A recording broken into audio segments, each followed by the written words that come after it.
Here are some concepts I've been thinking about lately. 1. Mechanics on a gradient. The idea of being rewarded and punished in accordance to how close you were to the ideal.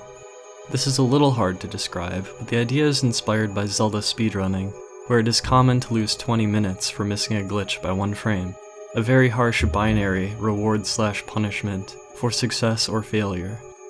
Obviously this is an unintended way to play Zelda, but from a game design perspective, I prefer something more like a racing game, where having a slight path deviation may only cost 1/100th of a second.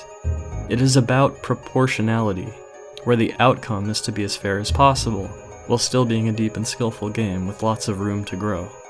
Imagine if more mechanics were on a gradient, where near misses weren't punished harshly. I believe some rhythm games adhere to this philosophy, but I like the idea of this being applied to something with 3D physics. I think a game like this could be satisfying to play. 2. Preserving the magic, avoiding data mining. By running a game on a server and only feeding the player the relevant data for the current situation they're in, data mining can be reduced. This allows for secrets to be possible. If you look at the recent release of Pokemon Sword Shield, before the game was even out, there were full data dumps of all the Pokemon, dens, and everything you can imagine. This means if you wanted to find out how to get X, all you had to do was go look it up online. This reduces the mystery.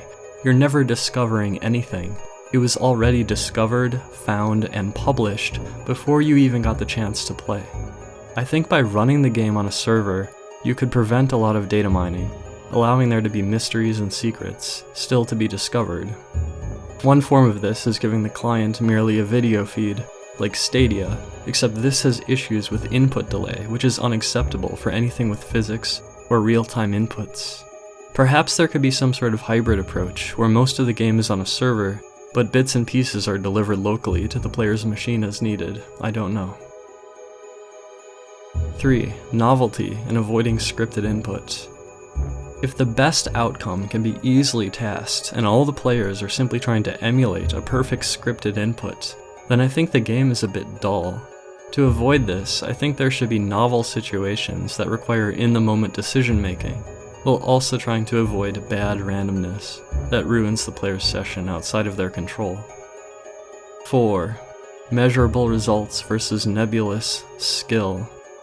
In many games, there is an exact high score or a fastest time. I contrast this with something like a fighting game or an RTS, where it results in a winner, yet the winner's skill is difficult to measure. Think of a tournament where a player comes out on top at the end. It's not easy to say how skilled the winner was compared to other players at other tournaments. You can eventually have larger systems like ELO or TrueSkill or whatnot that attempt to measure the skill of a player, and this can work, but it's definitely more nebulous, more difficult to measure, and I think this has pros and cons.